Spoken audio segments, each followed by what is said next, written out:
White are better together than apart.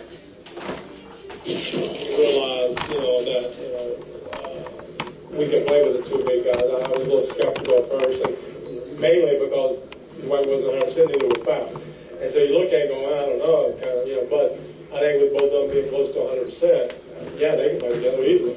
So he was a little skeptical, and now he realizes that they can play together. Stephen A., you've been saying this since they hired D'Antoni. He needs to learn how to play the two bigs together. Should he have just now admitted this?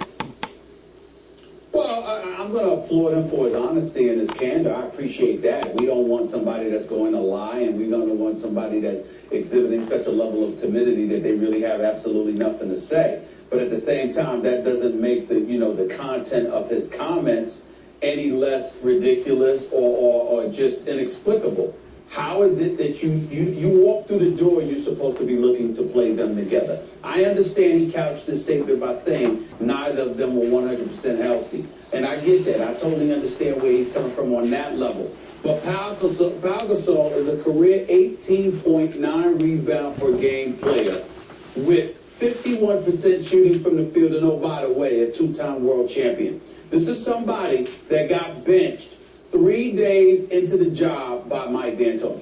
3 days. Mike D'Antoni started on a Tuesday, and then after that he benched Pau Gasol on a Friday. And if you remember, Skip Bayless, not only did he bench him on that Friday, it was against his brother in Memphis, not to mention the fact that D'Antoni was incredibly dismissive. He didn't bring up anything about injuries at that time. He didn't bring up anything about how one's healthy, one's not, and they they can't play them together. He was saying, hey, he's not producing. I'm going to go with people who produce. I don't think this works for me. And then in the same breath, he was talking about how he wouldn't bench Dwight Howard when people were asking him about that because of Dwight Howard's horrific free throw shooting at that particular time. And what was the reason? Because Dwight Howard was the franchise player. So you basically have said, Dwight's the franchise, Pau Gasol is somebody that I don't think works for me, and you didn't bring up anything about injury, and it was so dismissive of Pau Gasol that it took everybody back, and everybody saying,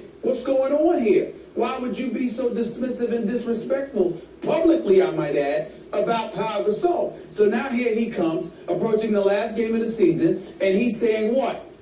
Oh, all of those comments were due to injuries? Oh, that's news to us, because that's certainly not something that we heard Mike D'Antoni saying throughout this season when he seemed to begrudgingly want to play them together. So I don't really want to hear that. I'm not buying it, but it is nice to know that finally he realizes that they do need to play together now that Kobe's out, Nash is out, and he has no choice. I guess we can all reach our epiphanies whenever it's necessary. What do you want me to say?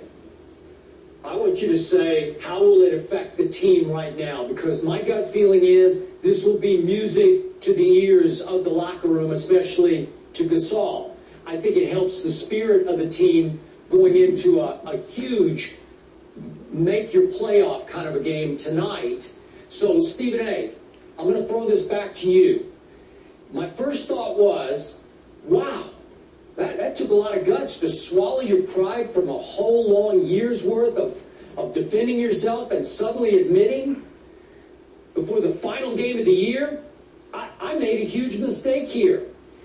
And yet, then I thought, Stephen A., this came across to me like more of a premeditated confession, like he had thought about this. How did it hit you? What do you think the why of this is? Because it looked like he had thought about it, that he had looked before he leaped into making this confession. Well, it's a couple of things. Number one, I think it was premeditated. I think you're right on the money with that. I think it was that way because, number one, he has no choice but to rely on those two because that's the only chance they have of winning anything in the playoffs. That's number one.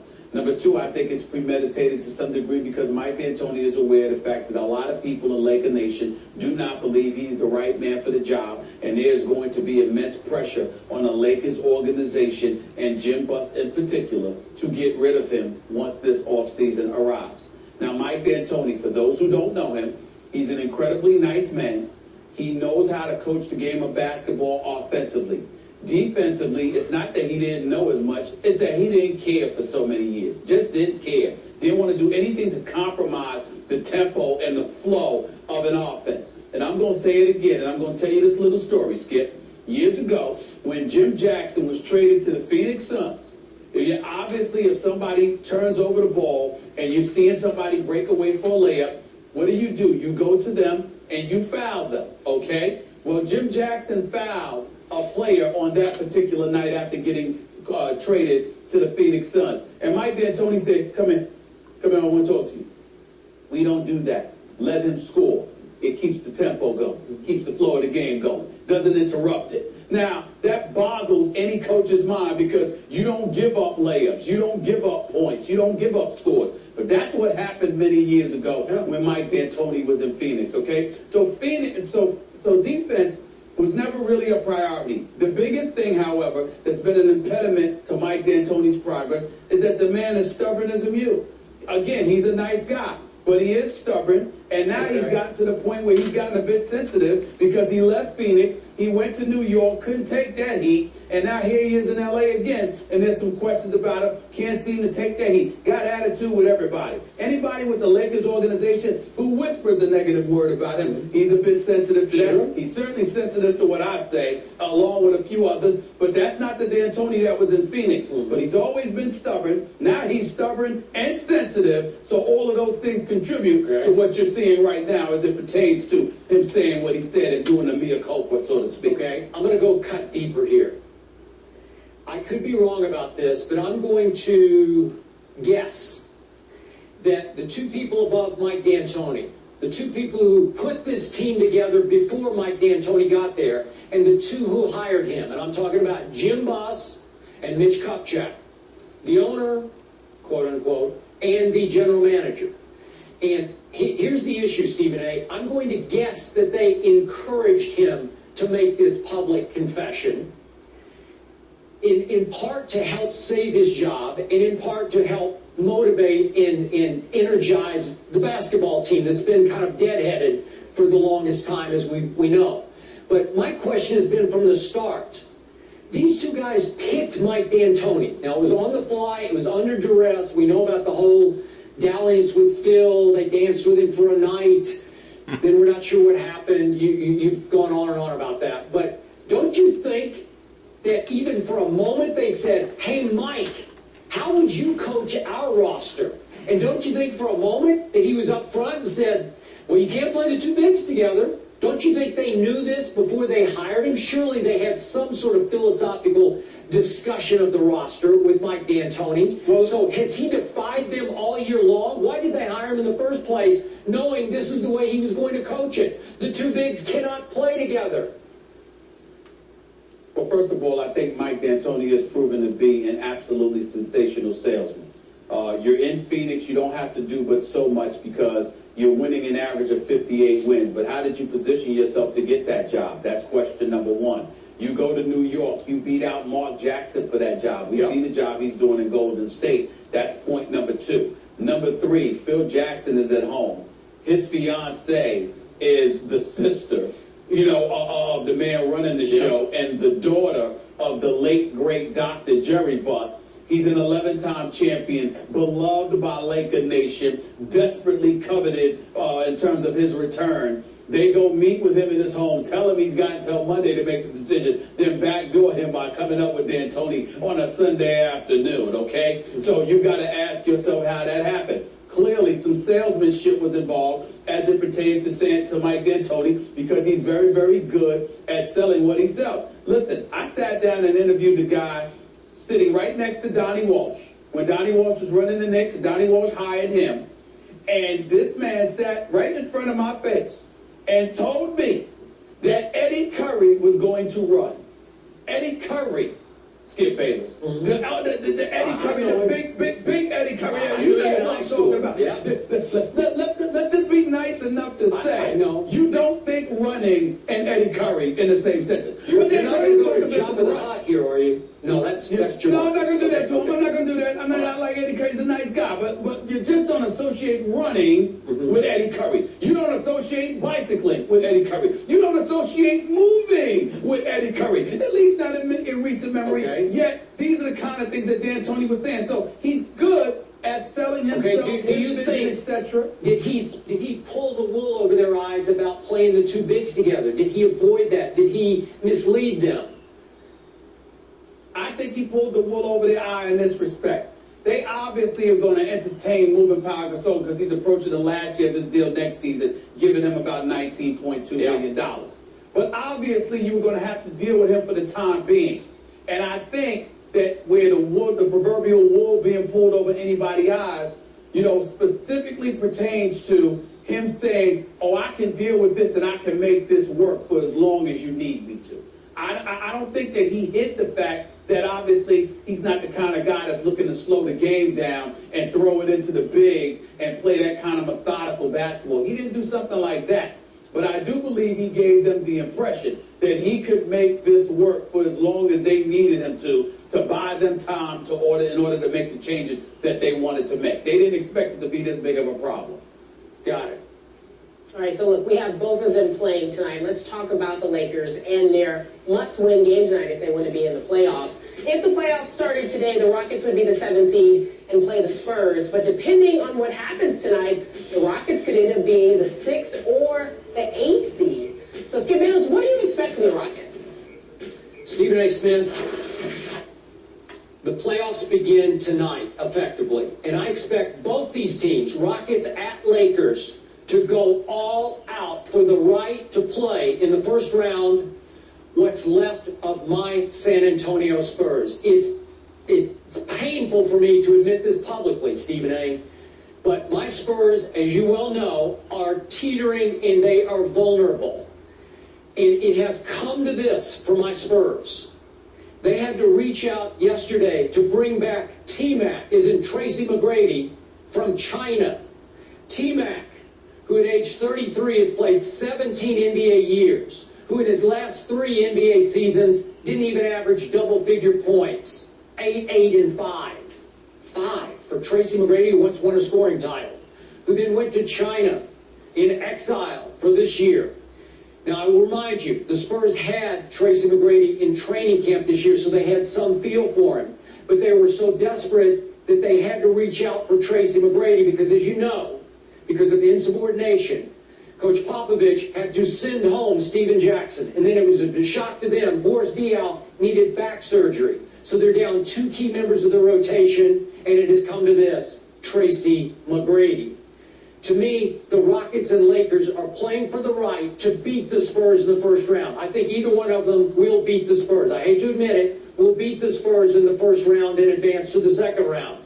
The loser of this game tonight will go home in probably 5 games at the hands of the Oklahoma City Thunder. I'm not even sure they can win a game, but I'll give either of these teams 1 game against the Thunder. So the point is, the Rockets are going all out tonight for the right to play the Spurs. Well, listen, maybe so, but at the same time, I don't think James Harden minds the idea of going up against his old team at all. I really, really don't. I think that could be very interesting. Do you think he can beat him? No, I don't. And I told you that earlier in the season. I told the folks that in Houston during All-Star Weekend.